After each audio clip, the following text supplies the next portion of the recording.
네, 그럼 세 번째 강의 시작하도록 하겠습니다. 세 번째 챕터는요, 코로나19 이후 노동법의 변화입니다. 지금 코로나19가 우리 사회 전반에 정말 많은 영향을 끼쳤죠. 여러분들도 아시다시피 코로나 이전과 이후는 삶의 많은 부분이 바뀌었습니다. 산업도 많이 바뀌고 있고요. 더불어 우리가 일하는 방식도 많이 바뀌고 있습니다. 강의도 예전엔 다 대면 강의였지만 이렇게 비대면으로 많이 진행을 하고 있죠. 그리고 채용할 때 면접도 비대면 면접을 주로 많이들 합니다. 네, 이런 것들이 과거에도 없었던 건 아니에요. 다 있었죠. 기술은 이미 있었습니다. 그런데 이렇게 활성화되지는 않았었는데요. 코로나19가 기술을 이렇게 활성화되게 많이들 사용할 수 있도록 확 바꿔놨습니다. 우리 직장 생활, 회사 생활도 마찬가지예요. 상당히 많은 기업에서 재택근무 시스템을 도입을 했어요. 재택근무를 하라고 초창기에는 엄청나게 많이들 했잖아요. 그래서 과거에도 재택근무를 많이 하려는 업체들도 많았고 재택근무가 부정적이다라는 인식들도 좀 있었습니다. 하지만 지금은요, 재택근무 굉장히 많이들 하십니다. 그리고 회의도 줌으로 회의를 많이 해요. 줌 회의 많이 하십니다. 그러니까 굳이 왜 회사에 출근해야 되느냐, 그 어려운 지옥철을 뚫고 러시아워를 뚫고 회사에 출근해야 되느냐라는 의문들이 많아졌어요. 최근에 좀 많이 완화됐잖아요. 그렇기도 했고요. 또 하나는 회식도 많이 없어졌죠. 3, 3, 5, 5만 됐지 이제 단체 회식 같은 것도 많이 없어지고 그런 식의 변화들이 생겼습니다.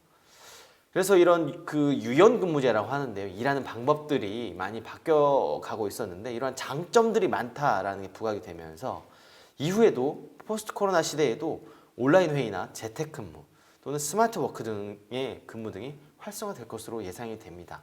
이런 것들은 비용 절감에도 도움이 되죠. 제가 아는 스타트업은 직원이 15명 정도 되는데 책상 2개만 있는 조그마한 사무실을 써요. 나머지는 다 외부에 있는 재택근무 시스템을 쓰시고 회의가 진짜 대면 회의가 필요하다라고 하면 회의실 한번 잠깐 빌리고 그러니까 고정 비용을 많이 줄일 수가 있었죠. 네, 고정 비용을 줄인 것들을 다른 데 또 투자할 수도 있고요. 네, 그래서 스타트업 하시는 여러 대표님들은 우리 회사의 직장의 그 일하는 환경을 어떤 식으로 조성을 할 거고 업무 프로세스를 어떻게 구성하느냐에 따라서 많은 변화가 있을 것으로 예상이 됩니다. 비용 절감도 할 수 있고요. 유연근무제가 원래는 지원금 제도가 있었는데 이게 더 굉장히 노동부에서도 많이 밀어주고 있습니다. 이런 유연근무제를 많이 해라. 유연근무제를 하면서 고용을 유지를 해라. 또는 고용을 창출해라. 그러면 내가 지원금을 지급하겠다라는 것이 노동부의 입장입니다. 그래서 다양한 지원금 제도들이 있었는데요. 시차 출퇴근제, 선택근무제, 재택근무제, 원격근무제가 있습니다. 이 중에 지금 시차 출퇴근제는 지원금이 지금 중단된 것으로 알고 있습니다. 나머지 선택근무제나 재택근무제나 원격근무제는요, 이러한 내용들을 하게 되면 지원금을 지급하겠다라는 내용입니다. 볼게요. 선택근무제는요, 1개월 이내의 정상기간을 평균을 해서 일주 소정근로시간이 40시간을 초과하지 않는 범위 내에서 근무시간을 조정하는 거예요. 그러니까 어느 시간은 많이 일하고 어느 날은 좁게 일하고 이런 일들을 할 수 있겠죠. 의무근로시간과 선택근로시간을 나눠서도 할 수 있습니다. 반면에 재택근무제 제일 많이 쓰실 것 같아요. 집에서 일하는 것. 그래서 재택근무 가능한 업무를 설정을 하고요. 빈도도 설정할 수도 있고요. 그 다음에 일일 소정근로시간도 설정을 해서 어떻게 일을 하고 있다는 걸 입증하기만 한다면 지원금을 받을 수 있습니다. 원격근무제도 있습니다. 근데 제가 가장 추천드리는 제도는 지원금을 받기 위해서라면 재택근무제가 제일 용이합니다. 네, 솔직히 재택근무제를 용이하는데 그 제도를 어떻게 수립할 것인지 우리 회사는 이러이러한 업무를 이렇게 재택근무를 이용하겠다라는 것을 잘 만들어야 돼요. 제도입니다. 그래서 그냥 하겠다라고 신청만 하면 바로 돈이 나오는 게 아닙니다. 지원금은 내가 이러한 제도를 만들어서 하겠다라고 해서 승인을 받고 그 다음에 제도를 도입을 해야 돼요. 내가 재택근무를 먼저 하고 있는데 돈을 다 주세요? 이거 아니에요. 저는 이러이러한 제도를 도입하고 싶어요 라는 걸 계획을 먼저 만들어야 됩니다. 그래서 노무사에 도움이 필요하십니다. 전문가의 도움을 받아서 진행하시길 바라겠습니다. 지원금 수준이요, 연간 보면 한 520만 원 정도 라고 보시면 됩니다. 주 3회 이상 한다 그러면 연간 520만 원 정도, 1인당 최대 520만 원이니까요. 꽤 큰 돈이라고 볼 수 있죠. 우리 회사에서 10명이 이런 제도를 한다 그러면 한 5,200만 원이 되는 거죠. 네. 한도가 있죠. 근데 한도가 피보험자 수, 그러니까 우리 회사의 근로자 10명이다. 10명 다 받을 수 있는 건 아니고요. 최대 3명 이렇게 받을 수 있습니다. 근데 이 지원금 제도들이요 매년 바뀌어요. 이게 지금 2021년도 기준이고 22년도 기준이 아직 안 나왔기 때문에 근데 거의 대동소이할 겁니다. 크게 바뀌지는 않아요. 금액 조건들이 조금 바뀔 것 같아요. 그래서 내년도에 고용노동부에서 어떤 지원금이 있는지 이런 것들을 잘 살펴보시는 것도 중요합니다. 이게 고용노동부는요 특별히 뭐 홍보팀이나 마케팅팀이 없는 것 같아요. 홍보를 잘 안 하세요.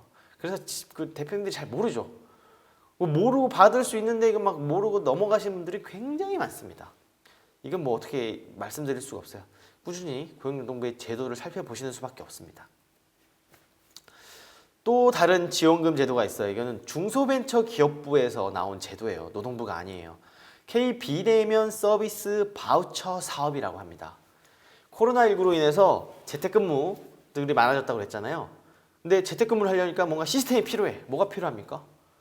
네, 카메라, 마이크 시스템 또는 회의 시스템 이런 것들이 중소기업들이 하나도 없는 거예요. 아 그래 그럼 중소기업들한테 이런 시스템을 구비해주자 라고 해서 엄청난 예산을 쏟아 부어서 만든 제도입니다. 그래서 400만 원어치 바우처를 지급을 했어요. 400만 원어치 바우처를 지급할 때니까 그 한도 내에서 쿠폰 준 거죠. 근데 완전 공짜는 아니고 10% 자부담이 있어요. 내 돈 40만 원을 넣으면 400만 원어치 재택회의 시스템 또는 화상회의 시스템들을 구매할 수가 있었어요. 또는 온라인 교육도 받을 수 있고 또는 인사동무 컨설팅도 받을 수 있어요. 저희도 들어가 있거든요. 이런 화상회의, 재택근무, 네트워크 보안 솔루션, 에듀테크, 돌봄 서비스, 비대면 제도 도입 컨설팅 6가지 분야에서 400만 원어치 서비스를 구매할 수가 있었습니다. 근데 지금 마감됐어요. 2021년도 마감이 됐는데요. 2022년도 곧 시행이 될 것으로 예상이 됩니다. 이게 워낙 인기가 많았던 제도 그 사업이에요. 완전 서비스 바우처 사업이거든요. 이게 인기가 많아서 금방 소진이 되니까 이 사업이 뭐다라는 사이트가 따로 있습니다. K 비대면 서비스 바우처, K 비대면 서비스 바우처 사업이라는 사이트가 있으니까요. 이 사이트를 살펴보세요. 일주일에 한 번씩 꼭 보세요. 사업 공고가 뜨면은 잊지 말고 꼭 수요 기업으로 신청을 하셔가지고 바우처를 꼭 받으시길 바라겠습니다. 쓸 데가 많습니다. 생각보다. 이것도 이제 일종의 지원금 제도니까 잊지 말고 2022년도 사업 신청하십시오. 1인 사업장도 됩니다. 스타트업도 당연히 되고요. 코로나 관련 노동법 FAQ예요. 굉장히 많아요. 코로나 때문에 뭐 환경이 많이 변하는데 대표님들도 잘 모르시고 직원들도 많습니다. 다음 보겠습니다. 평소에 지급하던 식대는 어떻게 되나요? 야, 진짜 애매합니다. 평소에는 사무실에 나와서 점심시간에 밥을 대표님이 뭐 법인카드로 사줬습니다. 근데 재택근무를 하잖아요. 근데 직원들이 왜 밥값 안 주냐고 그럽니다. 재택근무 하잖아. 무슨 소리예요? 배달의 민족 되잖아요. 법인카드로 법인 배달의 민족 시켜주세요. 야, 어떻습니까? 이건 정해진 건 없어요. 근로계약서에 써있는 내용이 다겠죠. 당연히 청구권이 있다는 건 아니에요. 자, 근로계약서에 밥은 회사에서 제공을 한다 라고 써있으면 당연히 배달의 민족 배달 시켜줘야 됩니다. 근데 아마 안 써있을 거고 그냥 사주거나 자기가 뭐 약속이 있어서 따로 갔을 때 바꿔서 주진 않았잖아요. 그러면 임금이라고 볼 수 없기 때문에 내가 배달의 민족을 청구할 수 있는 권리가 있다라고 보기는 어려울 수 있습니다.